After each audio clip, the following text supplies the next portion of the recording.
बिस्मिल्लाहिर्रहमानिर्रहीम। हमें अल्लाह ताला का करोड़हा मरतबा शुक्र अदा करना चाहिए कि हम सेहतमंद हैं। पाकिस्तान के अंदर बल्कि पूरी दुनिया में हज़ारों करोड़ों लोग ऐसे हैं जो मुख्तलिफ बीमारियों में मुब्तला हैं। ऐसे ही बेशुमार डिजीज़ पाकिस्तान में भी एग्जिस्ट कर रही हैं और बेशुमार लोग इन बीमारियों के अंदर मुब्तला हैं। डियर स्टूडेंट्स, अल्लाह ताला का करोड़हा मरतबा शुक्र है कि हम सेहतमंद हैं, हम अच्छी ज़िंदगी गुजार रहे हैं। और मैं समझता हूँ कि ये भी अल्लाह ताला का बहुत बड़ा इनाम है कि हमें बेशुमार बीमारियों के बारे में पता है कि वो कैसे फैलती हैं। अगर हमें ये पता ना हो कि एक बीमारी किस तरह से एक पेशेंट से फैल सकती है तो डेफिनेटली वो बीमारी दूसरे लोगों में बड़ी आसानी से फैल सकती है। तो ये चीज़ें हमें अल्लाह ताला ने अता की हैं कि हमें अल्लाह ताला ने शौर अता किया है कि हमें पता है कि ये बीमारियाँ कैसे फैलती हैं और हम इससे कैसे बच सकते हैं। बीमारी का होना ये मतलब ये कॉमन है, लोगों में ये पाई जा सकती है, लेकिन बीमारी के बारे में इल्म होना ये बहुत बड़ी बात है। तो आइए हम देखते हैं कि वो कौन सी बीमारी हैं जिनके एजेंट्स को हमें पता नहीं चल सकता, जिनके एजेंट्स के बारे में हम उनको देख नहीं सकते, वो किस तरह से एक पर्सन से दूसरे पर्सन में फैल जाती है। यहाँ पे चंद एक आपके सिलेबस में वायरल डिजीजेस के बारे में बताया गया है और ये आपके बोर्ड में लॉन्ग क्वेश्चन में भी आ सकता है और शॉर्ट क्वेश्चन में भी आ सकता है। आपको इसमें से एमसीक्यूज भी आ सकते हैं और ये आपके सिलेबस का हिस्सा है। देखिए, एक सिलेबस का हिस्सा है ये तो एक अलग इशू है, लेकिन एक इल्म होना देखें कितनी बड़ी बात है। आप लोगों को बता सकते हैं, लोगों तक ये मैसेज फॉरवर्ड कर सकते हैं कि ये बीमारियां कॉमन हैं, ये वायरल डिजीजेस कॉमन है पाकिस्तान के अंदर और ये कैसे फैलती हैं। समटाइम किसी को डिजीज होती है लेकिन वो उसको बिल्कुल इजी ले जाता है, उसको पता नहीं चलता कि ये डिजीज क्या है एक्चुअली, इसका पॉजिटिव एजेंट क्या है और ये कैसे फैलती है। विद इन फ्यू डेज वही बीमारी आस्ता आस्ता पूरी फैमिली में और सराउंडिंग में फैल जाती है। ऐसे ही डिजीजेस के बारे में आज हम डिस्कस करते हैं। ऐसे डिजीजेस बैक्टीरियल भी हो सकती हैं और वायरल भी हो सकती हैं। तो आइए आज हम उन्हीं डिजीजेस में से कुछ वायरल डिजीजेस को डिस्कस करते हैं जो आपके सिलेबस का हिस्सा भी है और पाकिस्तान में ये कॉमन भी है।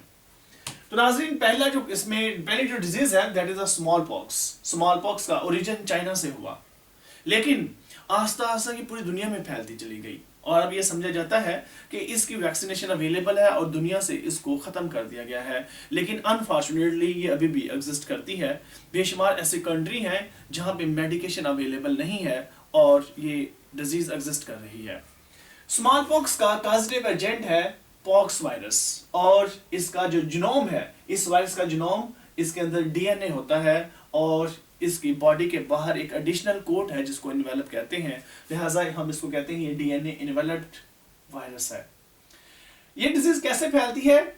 जस्ट ओनली कॉन्टैक्ट से। जैसे ही किसी पेशेंट को आपने छुआ है तो ये वायरस आपकी बॉडी में भी ट्रांसमिट हो जाएंगे और वो डिजीज आपको भी लग सकती है। इसके सिम्टम्स क्या होते हैं? बॉडी के ऊपर छोटे छोटे वेसिकल बन जाते हैं और उन वेसिकल के अंदर फ्लूइड भरा होता है। With the passage of time वो वेसिकल्स थोड़े हार्ड हो जाते हैं और हार्ड होने के साथ साथ वो जिस्म के ऊपर छोटे छोटे निशान भी डाल जाते हैं जिनको पॉक्स का नाम देते हैं। ये लिहाजा से आपको क्वेश्चन पूछा जा सकता है, व्हाट आर पॉक्स? तो आप ये कह सकते हैं कि वो small pustules that are develop in the form of scars, निशान के जिस्म के ऊपर डेवलप, स्किन पे डेवलप कर जाते हैं। उन स्कार्स को, उन निशानात को हम पॉक्स का नाम देते हैं। इम्यूनिटी, याद रखिएगा, ये डिजीज जिस पेशेंट को, जिस विक्टिम को लगती है उसके अंदर इम्यूनिटी डेवलप करती है और नो डाउट इसकी वैक्सीनेशन भी अवेलेबल है। ऐसे पेशेंट की ट्रीटमेंट के लिए उसको बेकिंग सोडा से बात करवाना चाहिए, उसको नहाना चाहिए और कैलामाइन एक लोशन है और उसको लोशन को इस्तेमाल करना चाहिए। लोशन भी इस्तेमाल किया जा सकता है इसकी ट्रीटमेंट के लिए। The next one that is herpes simplex disease. Herpes simplex दो डिफरेंट टाइप की है, हर्पीज सिंप्लेक्स टाइप 1 और हर्पीज सिंप्लेक्स टाइप 2, और ये दो डिफरेंट वायरसेस से होती है।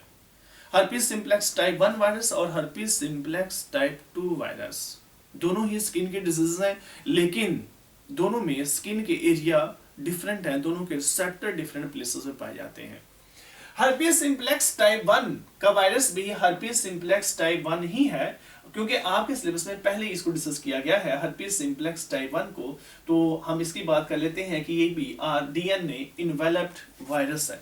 इसकी स्किन के इसकी जो बॉडी सरफेस है वो इसके इर्द गिर्द भी एक इन्वेलप्ड होता है, जो कि एनिमल की प्लाज्मा मेम्ब्रेन से ही ड्राइव किया गया है। तो dear students, herpes simplex type 1 की हम बात कर रहे हैं। यहाँ पे ये टाइप 1 है और ये वायरस भी टाइप 1 होगा। और ये कैसे ट्रांसमिट होता है? Through saliva. ये सलाइवा के जरिए से फैलता है। अब देखें अब इसके अलावा भी बेशुमार ऐसी बीमारियां हैं जो सलाइवा के जरिए से फैलती हैं।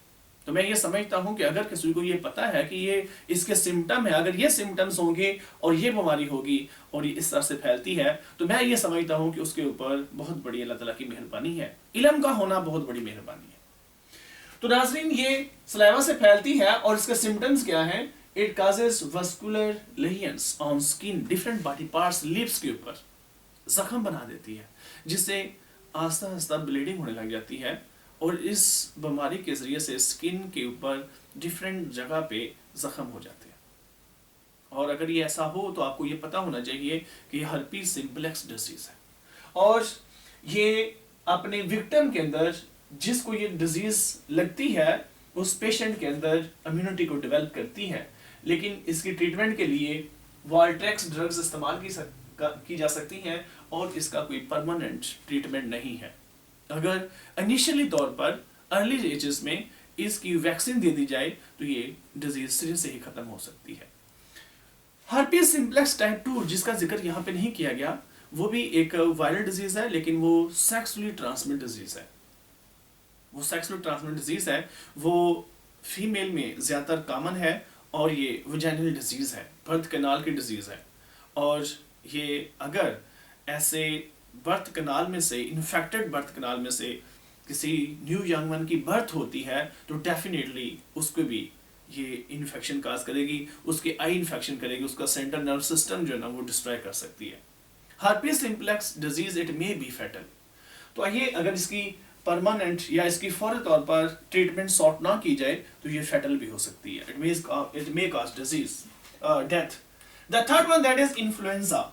Influenza is caused by influenza virus and its genome is RNA enveloped, यानी कि इसके अंदर RNA पाया जाता है और इसके इर्द गिर्द भी एक एडिशनल कोट है जिसको हम envelope का नाम देते हैं। It is transmitted through cough and sneeze।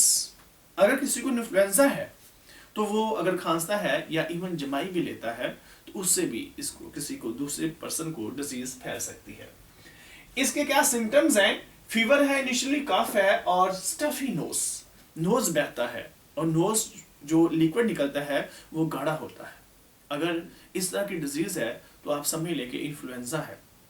बेशुमार ऐसे डिजीजेस हैं जिसमें नोज बह सकता है, लेकिन नोज की जो लिक्विड निकल रहा है उसकी आपने देखनी है कि वो कितना थिक है, कितना थिन है। अगर वो थिक लिक्विड निकल रहा है, कफ है, उसको फीवर भी है, तो आप समझें कि ये इन्फ्लुएंजा की डिजीज है। और याद रखिएगा, ये इम्यूनिटी बॉडी में बहुत कम डेवलप करता है और इन्फ्लुएंजा जिसको एक दफ़ा होता है वो दोबारा भी अपीयर हो सकता है और इसकी वैक्सीन अवेलेबल है। और अगर किसी को इन्फ्लुएंजा नहीं है तो वो समझ जाए कि उसको बचपन में कहीं ना किसी स्टेज पे इसकी वैक्सीन दी गई है। तो वैक्सीन अवेलेबल है और ये वैक्सीन दी भी जाती है। अक्सर आपने देखा होगा कि लोग घरों में आते हैं वैक्सीन देने के लिए in the early ages. The next one, that is mumps. Mumps का पॉजिटिव एजेंट क्या है? पैरामाइक्सोवायरस और ये भी आरएनए इन्वेलप्ड वायरस है। ट्रांसमिशन के लिए इसके लिए सिर्फ कांटेक्ट ही काफी है, यानी कि ये छूने से ही बीमारी फैल जाती है। और इसके सिम्टम्स क्या है? फीवर, हेडेक और मसल पेन। अभी देखिए पर्टिकुलर इसके सिम्टम्स हैं। मस्कुलर पेन, फीवर तो है, सर में भी दर्द है और साथ में मसल में पेन है। तो ये भी अपने विक्टिम के अंदर इम्यूनिटी को डेवलप नहीं करती, लेकिन इसकी वैक्सीन अवेलेबल है। ऐसे पेशेंट को क्या करना चाहिए? कंप्लीट बेड रेस्ट, पेनकिलर का इस्तेमाल करना चाहिए और जूसेस इस्तेमाल करना चाहिए। अगर वैक्सीन उसने नहीं ली तो उसकी ट्रीटमेंट के लिए यही काफ़ी है कि वो पेनकिलर इस्तेमाल करे, बेड रेस्ट करे और जूसेस को इस्तेमाल करे। ग्रेजुअली ये वायरसेस बॉडी से ख़त्म हो जाएंगे और ये डिजीज दोबारा से अपीयर हो सकती है। The next one, that is measles. आमतौर पर मम्स और मीजल्स को इकट्ठा ही लिखा जाता है, इसका भी जो वायरस है वो पैरामाइक्सो वायरस है और ये आरएनए इनवेलप्ड वायरस है और ये भी कॉन्टैक्ट और ब्रीथ के जरिए से फैलती है और इसके इनिशियली सिम्टम्स क्या हैं? Fever, water from ice. ये देखिए इसके सिम्टम थोड़े से डिफरेंट है। आंखों में से पानी आ रहा है और जो आईलिड्स हैं ये सूज जाते हैं, आईलिड्स मोटे हो जाते हैं। ऐसी ही कंडीशन होती है जैसे कोई बंदा काफी ज्यादा रोने के बाद उसकी आंखें सूज जाती हैं, तो ये आंखों से पानी आता रहता है और आंखें जो है ना वो सूज जाती हैं, आईलिड्स सूज जाते हैं। इस तरह के सिम्टम्स अगर हैं तो आप समझिए ये मीजल्स डिजीज है। इसके ऊपर जो हमने डिजीज पढ़ी है मम्स, उसमें 60% ओवरऑल दुनिया के अंदर लोगों को इसकी वैक्सीन दे दी गई है, उनमें इम्यूनिटी डेवलप हो चुकी है। लेकिन इनमें ऐसा नहीं है। ये आमतौर पर ये जो मीजल्स है इसमें बच्चों में और बड़ों में ये डिजीज कॉमन है और इसकी वैक्सीन अवेलेबल है। और अगर किसी को वैक्सीन नहीं दी गई तो वो विटामिन ए के सप्लीमेंट ले, विटामिन ए ले, उससे इम्यूनिटी स्ट्रांग होती है और वो बेस्ट बेड रेस्ट करे और इसके अलावा वो लिक्विड का इस्तेमाल करे, जूसेस का इस्तेमाल करे, ग्रेजुअली ये वायरसेस बॉडी से खत्म हो जाएंगे। The next disease that is a polio. ये पोलियो वायरस से होती है और इस वायरस का दूसरा नाम है एंटेरो वायरस। एंटेरो वायरस, इस वायरस का मैं पहले भी जिक्र कर चुका हूं, डिस्कस कर चुका हूं इसको, और इसका जीनोम भी आरएनए है, लेकिन इसके बाहर इन्वेलप नहीं होता। ये एज अ होल बॉडी में दाखिल हो जाता है और बॉडी में एज अ होल दाखिल होता है, इनके सेल के अंदर एज अ होल दाखिल होता है और ये जब सेल से बाहर आता है तो ये प्लाज्मा मेम्ब्रेन को अपने साथ लेके नहीं आता, यानी कि ये एक नॉन इन्वेलप वायरस है। और ये कैसे ट्रांसमिट होता है? फीसिस से, सलाइवा से रिलीज होता है, ये फैलता है। अब पोलियो वायरस का नाम तो सुना है लेकिन ये नहीं पता ये फैलता कैसे है, तो डेफिनेटली ये सोसाइटी के अंदर डिजीज फैल सकती है और ये अर्ली चाइल्डहुड की डिजीज है, फिसिस से और सलाइवा से ये फैलती है। इसके अर्ली सिम्टम्स क्या हैं? Arms legs become stiff, stiffness आ जाती है हमारे बाजुओं में और लेग्स के अंदर। और इससे क्या होता है? बैक और नेक पेन, ये जो वर्टिब्रल कॉलम की दर्द शुरू हो जाती है, ये हमारी नेक की और वर्टिब्रल कॉलम की, और इट मे कॉज पैरालिसिस। इससे पैरालिसिस हो सकता है। पैरालिसिस आपको पता है कि एक ऐसी डिजीज है जिसमें हमारे बॉडी के जो ऑर्गन्स हैं वो काम करना छोड़ देते हैं, जो हमारे लिम्स हैं वो काम करना छोड़ देते हैं। ऑर्गन की जगह लिम्स का वर्ड ज्यादा बेहतर है, लिम्स काम करना छोड़ देते हैं और ये डिजीज बॉडी के अंदर इम्यूनिटी को डेवलप नहीं करती, यानी कि इससे इम्यूनिटी डेवलप नहीं होती। अगर किसी को पोलियो हो गया है तो उसकी ये बोन्स को नुकसान पहुंचा देगी, उसके लिम्स आप कह सकते हैं कि वो काम करना छोड़ देंगे और अगर ये एक दफ़ा डिजीज अपीयर हो जाती है तो उसकी लाइफ ख़त्म हो जाती है। तो लिहाजा ये डिजीज़ जैसे मैंने बताया है कि ये सलाइवा से और फीसस से फैलती है, ये इसकी जो पोलियो के वायरसेस हैं, इसकी वैक्सीनेशन अवेलेबल है और इसका अगर ये डिजीज़ हो जाती है तो इसका कोई इलाज नहीं है। तो एड्स के बारे में देखते हैं। एड्स का जो कॉजेटिव एजेंट है वो है HIV। AIDS stand for immunodeficiency, acquired immunodeficiency syndrome, acquired immunodeficiency syndrome. Next lecture में हम इसको डिटेल से डिस्कस करेंगे। ये आपके सिलेबस का एक लॉन्ग क्वेश्चन भी है और इसका कॉजेटिव एजेंट है ह्यूमन इम्यूनोडेफिशिएंसी वायरस HIV। ये RNA इन्वेलप्ड वायरस है और ये कैसे फैलती है? ये डिजीज कैसे फैलती है? सेक्सुअल कॉन्टैक्ट से फैलती है और by using contaminated surgical instruments. एक पेशेंट है, अगर उसको ये डिजीज थी, हमें नहीं पता उसको डिजीज थी, अगर आपके बारे में इल्म नहीं है, आपको उसके बारे में इल्म नहीं है, तो उसके अगर सर्जिकल इंस्ट्रूमेंट्स किसी हेल्दी पर्सन के लिए इस्तेमाल किए जाएंगे तो डेफिनेटली उसको भी एड्स की डिजीज हो सकती है। Even it may also spread through blood transfusion, health care worker के जरिए भी डिजीज फैल सकती है। और इसके क्या सिम्टम्स हैं बॉडी के ऊपर, क्या इसके असरात होते हैं बॉडी में? सबसे पहली बात कि जो पेशेंट है उसकी भूख खत्म होती है, उसकी भूख खत्म हो जाती है और भूख खत्म होने के साथ साथ उसका वेट लॉस होना शुरू हो जाता है, सडन वेट लॉस। और इवन ये कि इम्यूनिटी भी डिस्ट्रॉय हो जाती है और जो लिम्फ नोड्स होते हैं जहां पे ब्लड सेल ने बनना था, हमारे इम्यून सिस्टम के जो इंपॉर्टेंट कंपोनेंट्स हैं, वाइट ब्लड सेल्स वहां पे बनना था, वो डिस्ट्रॉय हो जाते हैं, फूल जाते हैं। इसके वायरसेस की वजह से, HIV की वजह से, और ये बॉडी के अंदर इम्यूनिटी डेवलप नहीं करती और इसका कोई इलाज नहीं है, but it can be controlled through medication. Antiviral medication available है जिससे इसको कंट्रोल किया जा सकता है, लेकिन मुकम्मल तौर पर ट्रीट नहीं किया जा सकता। और ये इतनी कॉमन डिजीजेस हैं जिनका हमें इल्म ही नहीं है, और ये इसी वजह से हमें इल्म ना होने की वजह से ही हमारी सोसाइटी के अंदर ये बीमारियां कॉमन होती चली जा रही हैं, फैल रही हैं। हेपेटाइटिस एक ऐसी डिजीज है जिसका जो कॉजेटिव एजेंट है वो हेपेटाइटिस वायरस ही है, H वायरस। और ये वायरस RNA, DNA इन्वेलप्ड भी हो सकता है और नॉन इन्वेलप्ड भी हो सकता है। इसकी डिटेल हम इंशाअल्लाह नेक्स्ट लेक्चर्स में पढ़ेंगे। ये भी लॉन्ग क्वेश्चन के तौर पे आता है, और ये भी सेक्सुअल कॉन्टैक्ट से फैलती है, सर्जिकल इंस्ट्रूमेंट्स के कंटामिनेशन होने से फैलती है। अगर मदर को है तो चाइल्ड को हो सकती है, ब्लड ट्रांसफ्यूजन से ये फैल सकती है। और इसके इनिशियल सिम्टम्स क्या हैं, जैसे जॉइंटिस है, यरकान हो सकता है, लीवर इनलार्जमेंट, लीवर पेन हो सकती है, और इवन ये कि एब्डोमिनल पेन हो सकती है।